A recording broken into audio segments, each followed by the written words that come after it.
بسم اللہ الرحمن الرحیم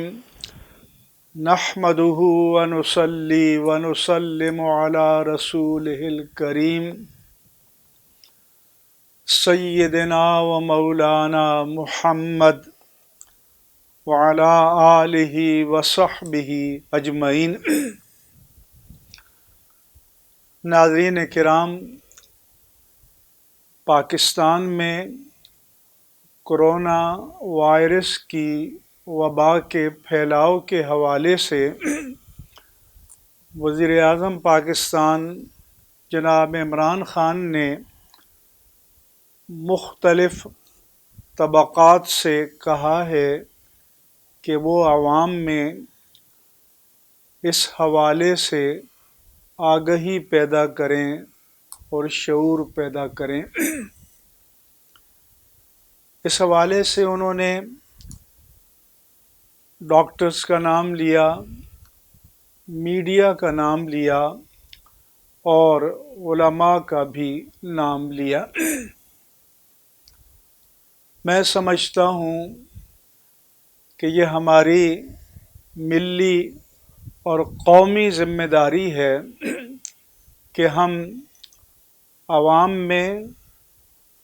آگہی پیدا کریں، شعور پیدا کریں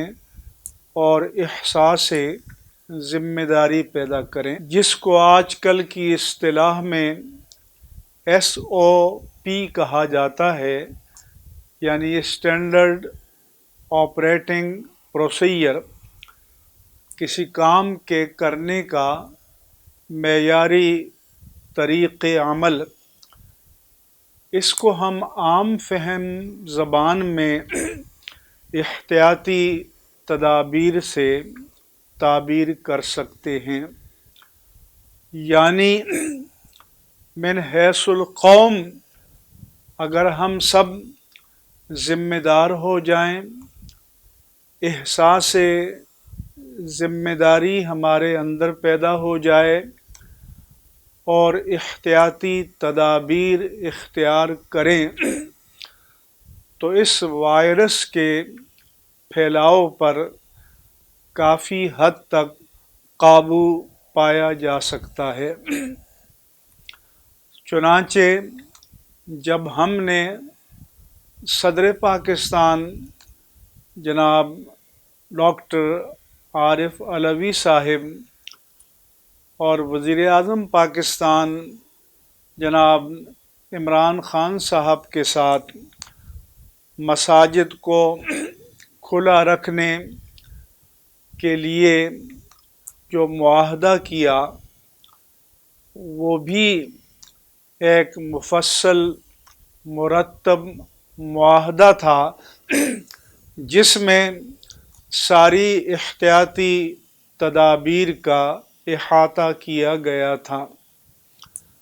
اور ہم نے اس وقت اپنے علماء، خطباء، ائمہ اور مساجد کی انتظامیہ سے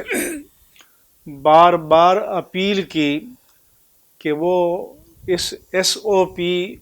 یعنی احتیاطی تدابیر پر احساس ذمہ داری کے ساتھ عمل کریں، اور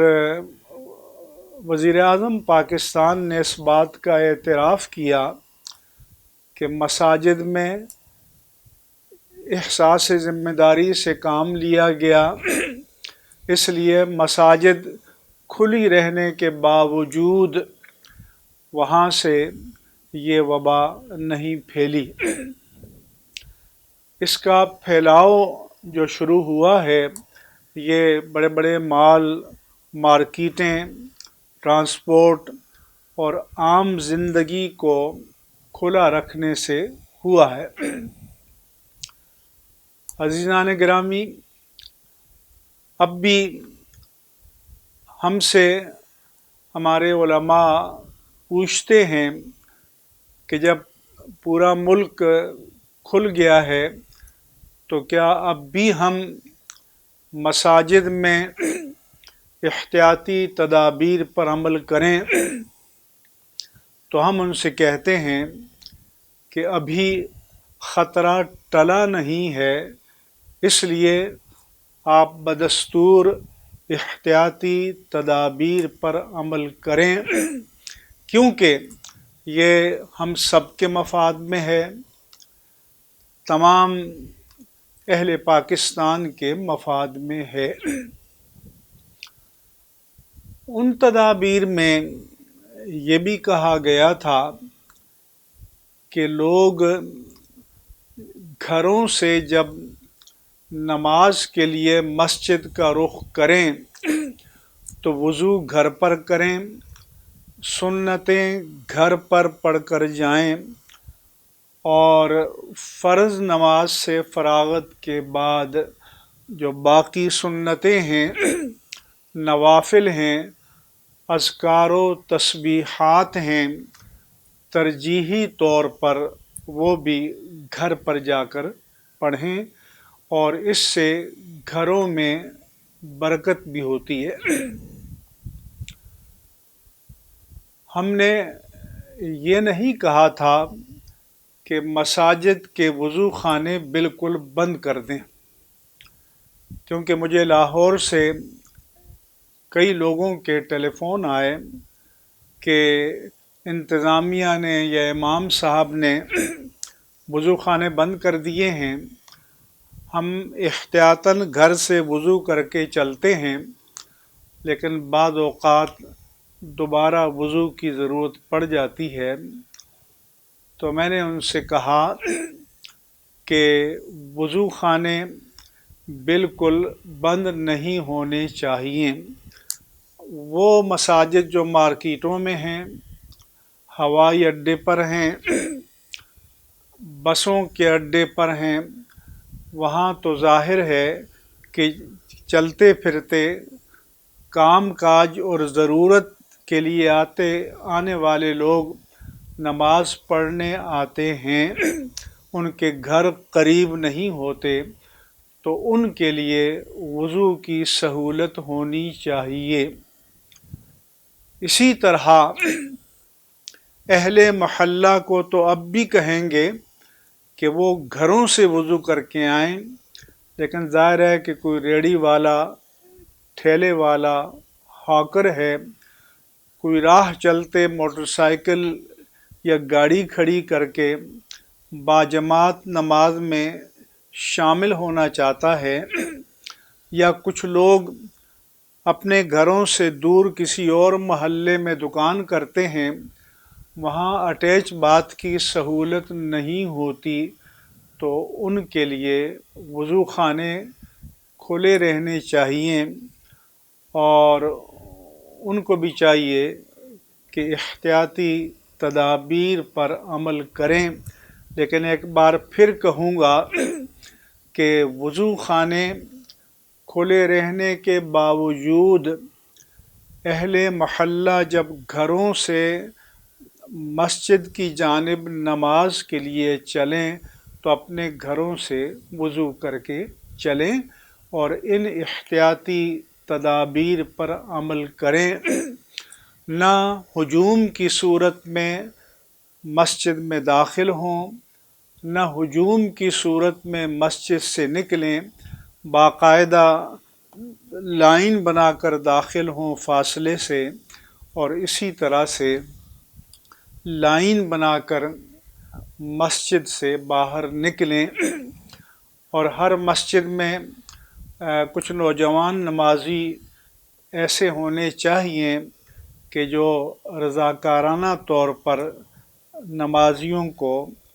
قطار بنا کر مسجد میں سے نکلنے کے لیے تنبیہ کریں، ان کو متوجہ کریں، ان سے درخواست کریں نہایت ادب کے ساتھ اور احترام کے ساتھ۔ اسی طرح اگرچہ مارکیٹیں، بازار کھل گئے ہیں، لیکن جو لوگ بازاروں میں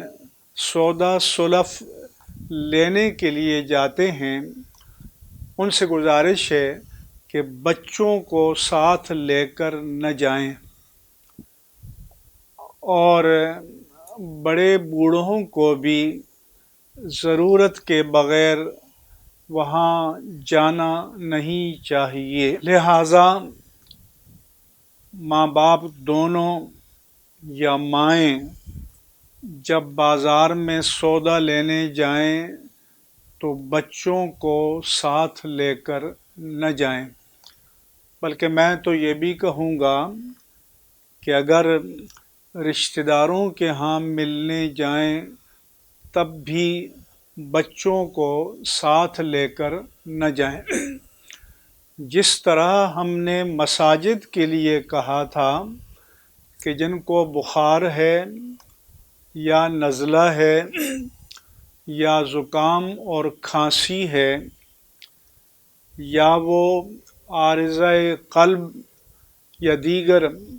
معمول کے امراض میں مبتلا ہیں تو وہ مساجد میں نہ آئیں، انہیں جماعت کی پابندی سے معذور سمجھا جائے گا۔ تو جب جماعت کی پابندی سے انہیں معذور سمجھا جا رہا ہے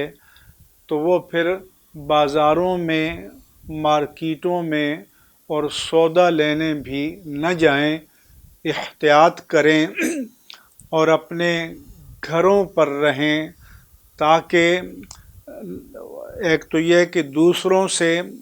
وائرس ان تک منتقل نہ ہو، اور اگر وہ مبتلا ہیں تو ان سے دوسروں کو منتقل نہ ہو۔ لہٰذا میں بصد ادب اپیل کروں گا تمام اہل وطن سے، بزرگوں سے، والدین سے کہ وہ احتیاط کریں اور احتیاطی تدابیر پر عمل کریں، اور اس کی تعلیم ہمیں شریعت نے عطا کی ہے۔ حدیث پاک میں ہے کہ ہر بادشاہ کی ایک ممنوعہ